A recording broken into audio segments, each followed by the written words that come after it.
Kiran Devi teaching 2.6 में आप सभी का स्वागत है एवं वेलकम है। तो इस चैनल पर सभी सोशल साइंस के प्रीवियस ईयर के पेपर चल रहे हैं जो कि 2011 से 2024 तक के संपूर्ण PYQ लगवाए जा रहे हैं और सभी सॉल्व किए जा रहे हैं। तो आप सभी ज़रूर क्लास देखिएगा, क्योंकि अगर हमें सीटेट पेपर 2 निकालना है तो ज़रूर प्रीवियस ईयर के पेपर लगाना ही होगा। बहुत इम्पोर्टेंट है, क्योंकि उसमें कारण अभिकथन ये बहुत आने लगे हैं आजकल। उनको समझना बहुत ज़रूरी है, किस टाइप के आते हैं। कहीं नहीं आ जाता है और हम उसे हाँ समझ लेते हैं, आंसर हमारे गलत हो जाते हैं। तो इस टाइप से अच्छे से अगर हम डेली पूरे लगाएंगे तो ज़रूर हम सफल होंगे। तो चलो क्लास को स्टार्ट करते हैं। डेली क्लासेस आ रही हैं, प्ले लिस्ट बना दी गई, तो वहाँ पर जाकर चेकआउट कीजिएगा और इस चैनल को सभी लाइक एवं सब्सक्राइब कर दीजिएगा। बेल आइकन को प्रेस, सभी को शेयर। जो नए आए हुए हैं वो ज़रूर कर दीजिएगा और पुरानों ने तो कर ही दिया होगा, तो थैंक यू। चलो आज क्लास स्टार्ट करते हैं। तो क्या है आज, ध्रुव बर्फ से क्यों ढके हुए हैं। जो ध्रुव हैं वो बर्फ से क्यों ढके हुए हैं। तो निम्न में से सबसे बेहतर व्याख्या करने वाले कथन का चुनाव कीजिए। क्यों ढके हुए हैं, व्याख्या का चुनाव करेंगे हम। निम्न कथनों में से कौन सही है, ठीक है। और अगर हम ये सोशल साइंस के पेपर लगाते हैं तो हमारे लिए एक जगह फ़ायदा नहीं। जितने भी शिक्षक टीचिंग के एग्ज़ाम निकलते हैं और जो यानी जिसका सोशल साइंस सब्जेक्ट है यानी SST है, तो वो वही क्वेश्चन आएंगे, ना कि कोई और। NCERT से ही सारे क्वेश्चन लिए जाते हैं। इसलिए आप जो भी शिक्षक की तैयारी कर रहा है, मेन सब्जेक्ट उसका सोशल साइंस है, तो ज़रूर पेपर सारे लगाइए। और साथ में पेडागोजी यानी बाल विकास की भी क्लासेस आ रही हैं। सारे PYQ एक भी नहीं, एक भी क्वेश्चन नहीं छोड़ा जाएगा, सारे लगवाए जाएंगे और कंटिन्यूसली लगवाए जाएंगे। लेकिन आप सभी को सपोर्ट करना होगा, सभी को शेयर सेंड ज़रूर करना होगा, तभी मैं सारे करवा पाऊँगी। चलो स्टार्ट करते हैं आज के। तो इसका आंसर क्या हो जाएगा, जो ध्रुव बर्फ में क्यों ढके हुए हैं। तो आठपन की मात्रा और भूमध्य रेखा से ध्रुवों की ओर बढ़ती है, या फिर आठपन की मात्रा भूमध्य रेखा से ध्रुवों की ओर घटती है, या तापमान में आठपन व्युत्क्रमानुपाती है, या फिर गर्मियों व सर्दियों में ध्रुवों पर समान तापमान पाया जाता है। तो राइट आंसर हो जाएगा हमारा फर्स्ट की आठपन की मात्रा भूमध्य रेखा से ध्रुवों की ओर बढ़ती है, इसलिए ध्रुव बर्फ से ढके हुए हैं ना। तो राइट आंसर हो जाएगा हमारा फर्स्ट। फिर आगे बढ़ते हैं, आगे बढ़ते हुए देखते हैं। तो आगे है, निम्नलिखित में से कौन सा वायुमंडल की परतों का सही अनुक्रम है। निम्नलिखित में से कौन सा वह वायुमंडल की परतों का सही अनुक्रम माना जाएगा जो धरती पर उतरने से पहले रॉकेट गुजरेगा जिनसे। तो चलो देखते हैं, सही क्रम देखना हमें। तो समताप मंडल, मध्य मंडल, बाह्य बाहुमंडल और क्षोभ मंडल और बाह्य मंडल।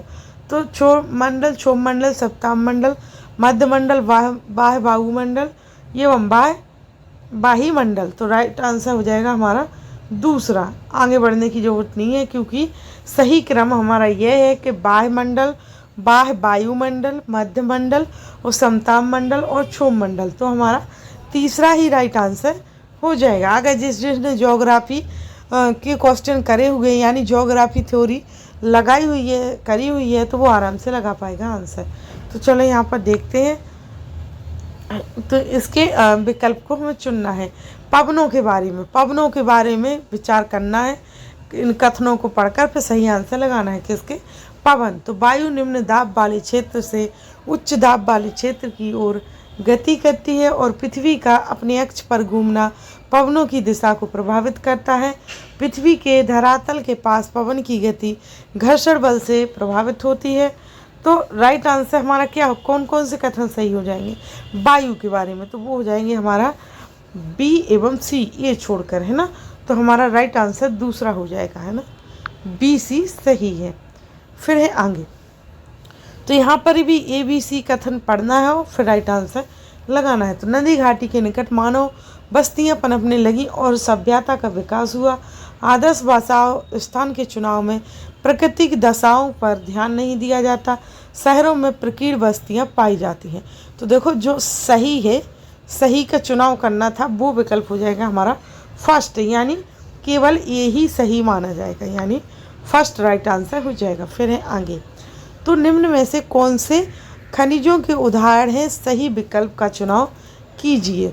तो कौन से जो खनिजों के उदाहरण हैं तो उनका विकल्प का चुनाव करना है। तो ग्रेफाइट है या नमक है या चूना पत्थर है या अभ्रक है। तो राइट आंसर हो जाएगा हमारा कि ABCD चारों ही हमारे खनिज के उदाहरण हैं, है ना, कि ग्रेफाइट, नमक और चूना पत्थर, अभ्रक। तो फोर्थ ही हमारा राइट आंसर हो जाएगा ABC चारों ही खनिज उदाहरण है ना। फिर है आगे, तो आगे है निम्नलिखित में से कौन सा या कौन से ऊर्जा के स्रोत उष्णकटिबंधीय देशों के लिए अधिक उपयुक्त हैं तथा प्राकृतिक पर्यावरण को बचाते हैं एवं सुरक्षित रखते हैं। तो परमाणु, गैस, पवन, सौर। परमाणु, गैस, पवन, सौर। तो इनमें से कौन से हैं जो प्राकृतिक पर्यावरण को बचाते हैं और सुरक्षित रखते हैं। तो वो है C एवं D, यानी पवन और सौर, ये दोनों, यानी CD राइट आंसर हो जाएगा हमारा तीसरा। फिर बढ़ते हैं आगे, देखते हैं। तो हम यहाँ पर रोपड़ कृषि के बारे में जानेंगे। किसके? रोपड़ कृषि के बारे में विचार करेंगे, पढ़ेंगे और सही विकल्प का चयन करेंगे। तो रोपड़ कृषि मिश्रित कृषि का ही एक प्रकार है और रोपड़ कृषि के मुख्य क्षेत्र विश्व के उष्णकटिबंधीय प्रदेशों में पाए जाते हैं। तो राइट आंसर हो जाएगा हमारा B, ना कि A, कि एक ही प्रकार नहीं है कृषि मिश्रित कृषि का। रोपड़ कृषि के मुख्य क्षेत्र विश्व के उष्णकटिबंधीय प्रदेशों में पाए जाते हैं, राइट। तो हमारा B केवल राइट हो जाएगा। फिर आगे बढ़ते हैं, देखते हैं हम कि यहाँ पर हमें पढ़ना है पूर्वाग्रह में घर्षित होने का उदाहरण। वाक्य में कौन सा वाक्य जो पूर्वाग्रह से घर्षित होने का उदाहरण है। तो देखते हैं, गांव के लोग मुख्य तौर पर खेती करते हैं, या गांव के लोग अच्छी अंग्रेजी नहीं बोल सकते, कटाई का मौसम गांव के लोगों के लिए सबसे व्यस्त समय होता है, गांव के लोग ज़्यादातर संयुक्त परिवारों में रहते हैं। तो राइट आंसर हो जाएगा हमारा जो वाक्य पूर्वाग्रह से घर्षित होता है उसका उदाहरण हो जाएगा हमारा कौन सा? दूसरा। उसका आधार हो जाएगा दूसरा, यानी गांव के लोग अच्छी अंग्रेजी नहीं बोल सकते। तो दूसरा राइट आंसर हो जाएगा। फिर है हमारा आगे, तो निम्नलिखित में से कौन से कृत्य हैं जो विविधता की स्वीकार्यता को प्रदर्शित करते हैं। तो भारतीय संविधान की 8वीं सूची में या अधिक भाषाओं को सम्मिलित किया गया, या फिर समुदाय विशेष के व्यक्तियों द्वारा चलाए जाने वाले शॉपिंग कॉम्प्लेक्सों का निर्माण करना, या फिर विभिन्न सामाजिक वर्गों के बच्चों को स्कूल में दाखिला देना। तो राइट हो जाएगा हमारा A एवं C, ना कि B, शॉपिंग कॉम्प्लेक्स का निर्माण करवाना। ये जरूरी नहीं है, हमारा A और C जरूरी है, यानी हमारा तीसरा राइट आंसर माना जाएगा। फिर है आगे, तो किस निकाय संस्था की देखभाल में ग्राम पंचायत कार्य करता है। किस निकाय संस्था की देखभाल में ग्राम पंचायत कार्य करता है। जिला परिषद या वार्ड प्रमुख या ग्राम सभा या पंचायत समिति। तो हमारा राइट आंसर हो जाएगा कि ग्राम सभा। ग्राम सभा की देखभाल में ग्राम पंचायत कार्य करता है, यानी हमारा तीसरा ही राइट आंसर हो जाएगा। फिर है आगे, तो भारत में कृषि श्रमिकों और निर्माण श्रमिकों को भुगतान करने हेतु न्यूनतम वेतन कौन तय करता है। भारत में कृषि श्रमिकों और निर्माण श्रमिकों को भुगतान करने हेतु न्यूनतम वेतन तय कौन करता है। तो ग्राम पंचायत या जिला पंचायत या राज्य सरकार या संघ सरकार। तो वो करेगा हमारा कौन? राज्य सरकार और संघ सरकार, यानी तीसरा राइट आंसर हो जाएगा CD। फिर है आगे, तो दादन, क्या दादन व्यवस्था पुंटिंग आउट। दादन व्यवस्था पुंटिंग आउट व्यवस्था की सबसे बड़ी समस्या क्या है।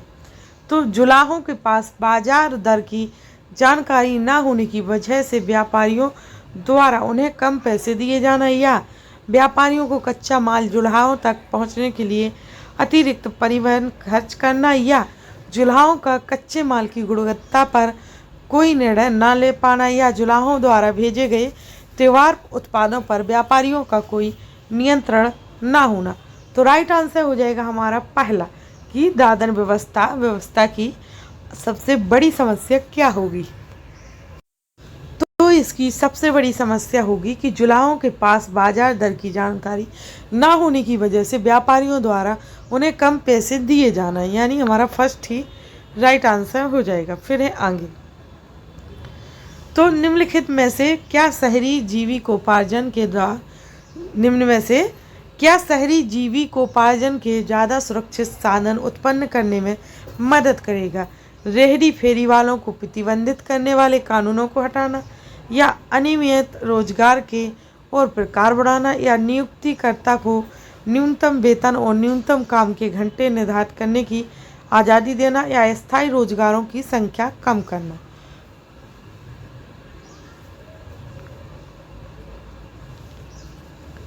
सॉरी, कुछ दब गया था तो आवाज़ नहीं आ रही होगी। तो चलो, इसका राइट आंसर हो जाएगा रेहड़ी फेरी वालों को प्रतिबंधित करने के कानूनों को हटाना, यानी फर्स्ट राइट आंसर हो जाएगा इसका। फिर आगे बढ़ते हैं, देखते हैं कि एक विशेष क्षेत्र जहां के रहने वाले सभी मतदाता अपने प्रतिनिधि को चुनते हैं उसे क्या कहा जाता है? मतदान केंद्र, या सीट, या चुनाव क्षेत्र, या क्षेत्र? तो उसे कहा जाएगा क्या? यानी सीट या चुनाव क्षेत्र। क्या? सीट या चुनाव क्षेत्र, यानी बी राइट आंसर हो जाएगा, यानी VC। फिर है बाल विवाह निषेध अधिनियम 1929 में निम्नलिखित प्रावधान थे। कौन से प्रावधान थे? बाल विवाह निषेध अधिनियम 1929 में। तो देखते हैं, 16 साल से कम आयु की लड़की और 18 साल से कम आयु का लड़का विवाह नहीं कर सकता, या 18 साल से कम आयु की लड़की और 20 साल से कम आयु का लड़का विवाह नहीं कर सकता, या 20 साल से कम आयु की लड़की और 22 साल से कम आयु का लड़का विवाह नहीं कर सकता, या 18 साल से कम आयु की लड़की और 21 साल से कम आयु का लड़का विवाह नहीं कर सकता। तो ये दिया गया था बाल विवाह निषेध अधिनियम 1929 में कौन से प्रावधान थे? तो 1929 में थे प्रावधान, यानी पहला 16 साल से कम आयु की लड़की और 18 साल से कम आयु का लड़का विवाह नहीं कर सकता। ये 1929 का निषेध अधिनियम था बाल विवाह वाला, तो पहला हमारा राइट आंसर हो जाएगा, है ना। लेकिन अब जो अभी करंट में है वो हो जाएगा हमारा फोर्थ राइट आंसर हो जाएगा करंट का।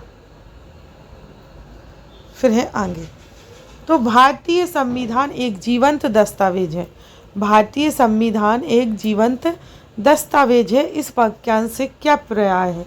देखते हैं, संविधान जीवन के अधिकार को एक मौलिक अधिकार के रूप में सुनिश्चित करता है, या संविधान का गठन भारत के वास्तविक लोगों द्वारा किया गया था, ना कि उसे बाहर से थोपा गया। संविधान लोगों को बदलती परिस्थितियों के अनुरूप ढलते हुए उनके जीवन में वास्तविक अर्थ रखता है, या संविधान एक पावन दस्तावेज है और इसलिए यह जीवित गुरु समान है। यानी भारतीय संविधान एक जीवंत दस्तावेज है, इसमें हमारा राइट आंसर तीसरा हो जाए, क्योंकि संविधान लोगों को बदलती परिस्थितियों के अनुरूप ढलते हुए उनके जीवन में वास्तविक अर्थ रखता है, इसलिए हमारा तीसरा ही राइट आंसर हो जाएगा। फिर है आगे, तो किस भाग को भारतीय संविधान की अंतरात्मा कहा जाता है? तो किस भाग को भारतीय संविधान की अंतरात्मा कहा जाता है? मौलिक कर्तव्य दायित्व को, या मौलिक अधिकार को, या नीति निदेशक तत्व को, या पंचायत है? तो हमारा वो कहा जाएगा किसको? मौलिक अधिकार को। मौलिक अधिकार को भारतीय संविधान की अंतरात्मा कहा जाएगा, तो दूसरा हमारा राइट आंसर हो जाएगा। फिर है आगे, तो इसमें कौन सा भारत फौजदारी कानून से संबंधित है? कौन सा भारत फौजदारी कानून से संबंधित है? तो देखते हैं, अपराध की जांच के बाद अदालत में मुकदमा केस दायर किया जाता है, या ऐसे व्यवहारों या क्रियाओं से निपटा जाता है जो कानून की दृष्टि में अपराध है, या न्यायालय में याचिका केवल प्रभावित पक्ष की ओर से किया जाता है? तो हमारा ए और बी राइट आंसर हो जाएगा, क्योंकि जो फौजदारी कानून है वो अपराध की जांच के बाद अदालत में मुकदमा केस दायर किया जाता है और ऐसे व्यवहारों या क्रियाओं से निपटा जाता है जो कानून की दृष्टि में अपराध है, यानी हमारा फर्स्ट राइट आंसर हो जाएगा। फिर है आगे बढ़ते हुए देखते हैं हमारा फिर से क्या है, कौन सा अनुसूचित जाति एवं अनुसूचित जनजाति अत्याचार निवारण अधिनियम 1989 के बारे में सही हो जाएगा। तो देखते हैं कौन सा अधिनियम 1989 के बारे में अनुसूचित जाति एवं अनुसूचित जनजाति के बारे में सही कथन माना जाएगा। तो यह संविधान के अनुच्छेद 17 का संशोधन है। यह संविधान के अनुच्छेद 17 का संशोधन है। इसमें उन अपराधों की सूची है जिन्हें अपमान के स्वरूपों के तौर पर पहचाना गया है, या इसमें आदिवासी और दलित समुदायों की महिलाओं के विरुद्ध होने वाले अपराधों की सूची है, या इसमें ऐसे कृत्यों की सूची है जिनके द्वारा दलितों और आदिवासियों को वंचित रखा गया है। तो हमारा राइट आंसर हो जाएगा बी, सी, डी, ना कि ए। यह संविधान के अनुच्छेद 17 का संशोधन नहीं है, यानी हमारा दूसरा राइट आंसर है ये छोड़कर। फिर है हमारा निम्नलिखित वृत्तांतों पर विचार कीजिए। स्कूल में दूसरे बच्चे हमारा मजाक उड़ाते थे, हम घर पर संथाली भाषा बोलते थे और हिंदी भाषा नहीं जानते थे। वक्ता शिकार है, यानी ये जो पंक्ति दी गई है, जो वृत्तांत दिया गया है, ये एनसीईआरटी में साफ साफ लिखा रहता है और फिर हम उसके आधार पर आंसर देते हैं।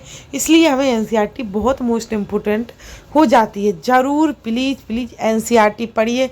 हिस्ट्री, पॉलिटी, ज्योग्राफी और एसएस ये पढ़ना बहुत इम्पोर्टेंट है, क्योंकि इन्हीं से बहुत क्वेश्चन उठाए जाते हैं। तो समाजीकरण का, या अतिवादिता का, या हंसियाकरण का, या संस्कृतिकरण का।